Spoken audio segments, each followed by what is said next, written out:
wabarakatuh. Kembali lagi di channel kita, yaitu channel MySalvat. Dan saya sendiri MySalvat akan menerangkan tentang kesalahan berbahasa berdasarkan tatan linguistik atau bidang morfologi. Nah, kita ganti slide berikutnya. Nama saya MySalvat, NIM 932513519. Oke, lanjut. Sebelum kita mengenal tentang kesalahan berbahasa dalam bidang morfologis, alangkah kita mengenal dulu apa itu pengertian kesalahan berbahasa. Kesalahan berbahasa adalah pemakaian bentuk-bentuk tuturan yang tidak diinginkan atau unthought form, khususnya suatu bentuk tuturan yang tidak diinginkan oleh penyusun program dan guru pengajaran bahasa. Artinya, kesalahan bahasa itu adalah sesuatu kesalahan yang mana tidak sesuai dengan kaidah bahasa Arab yang berlaku. Maka ketika hal tersebut tidak sesuai dengan tata bahasa, maka hal itu disebut dengan kesalahan berbahasa. Oke, selanjutnya pengertian morfologi. Morfologi itu sendiri bisa diartikan sebagai bagian dari linguistik yang berhubungan dengan kajian bentuk kata, struktur internalnya, dan sebagian maknanya. Oke, morfologi juga bisa disebut dengan ilmu shorof, karena morfologi juga mengkaji tentang pembentukan suatu kata, mulai dari fi'il madhi ke fi'il mudhari dan isim fa'il dan seterusnya. Terus kesalahan berbahasa Arab dan level morfologi dan fonologi. Kesalahan ada dua ya, ada morfologi, ada tingkat fonologi. Morfologi itu di tingkat pengucapannya, ya. Morfologi itu, kesalahan morfologi, ya, ini pengertiannya ya. Morfologi ada ilmu shorof ya, pengertiannya dulu. Kesalahan dalam bidang morfologi dan fonologi. Ada fonologi, ada morfologi. Morfologi itu tadi seperti yang kami jelaskan itu seperti ilmu shorof, sedangkan dalam bidang fonologi itu kok sintaksis ya, salah ini.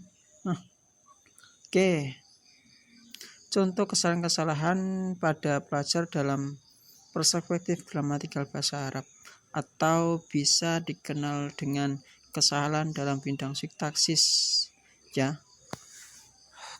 Contoh yang pertama, ma'aharun nisa. Ini dibaca boleh dibaca dua, akan tetapi dulu ya teman-teman sekalian, ketika putrinya Abu Asad Ad-Du'ali itu bertanya kepada ayahnya, dia berkata pada ayahnya, ma'aharun. Biasanya kesalahan di bidang sintaksis ini ada pada i'rabnya, yang mana ketika yang diinginkan itu begini, ternyata yang diucapkan itu begini, tidak sesuai. Seperti di kata yang pertama, ma'aharun nisa.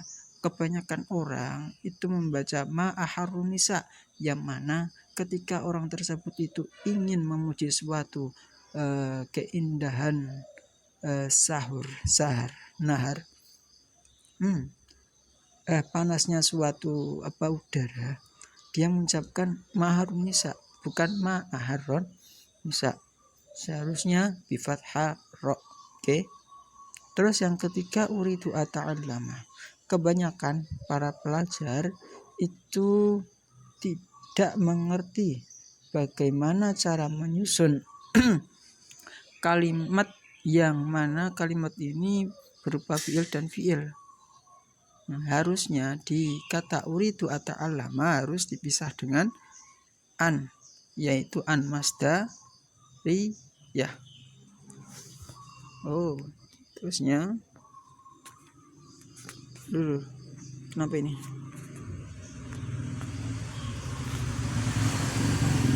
Terus analisis kesalahan berbahasa dan tataran morfologi. Itu analisisnya adalah biasanya itu salah penentukan bentuk asal. Terus yang kedua, venom yang luluh tidak diluluhkan. Maksudnya apa ya, saya juga nggak tahu. Penulisan morfem yang salah. Ada juga ketika menuliskan seperti kata-kata solu. Nah, kebanyakan di tiba berjanji itu penulisannya solu, akan tetapi seharusnya secara kaidah itu adalah sol lau bi fathil lami, sol lau, karena dia itu merupakan fi'il madhi, yang mana fi'il madhi tersebut binanya adalah bina ajwaf yai solaya, harusnya solau bukan solu. Kalau solu itu merupakan fi'il amar, bukan fi'il madhi. Oke, terus terakhir, model analisis kesalahan berbahasa di bidang morfologi. Ada model-model tertentu yang harus kita ketahui kawan-kawan. Apa saja? Yaitu pertama, dalam bidang kelompok afiksasi. Kedua, reduplikasi dan gabungan kata atau majemuk. Ada 3 model yang harus kita ketahui untuk menganalisis kesalahan morfologi. Oke, afiksasi, reduplikasi, dan gabungan kata atau kata majemuk. Terima kasih kawan-kawan. Syukron. Assalamualaikum warahmatullahi wabarakatuh.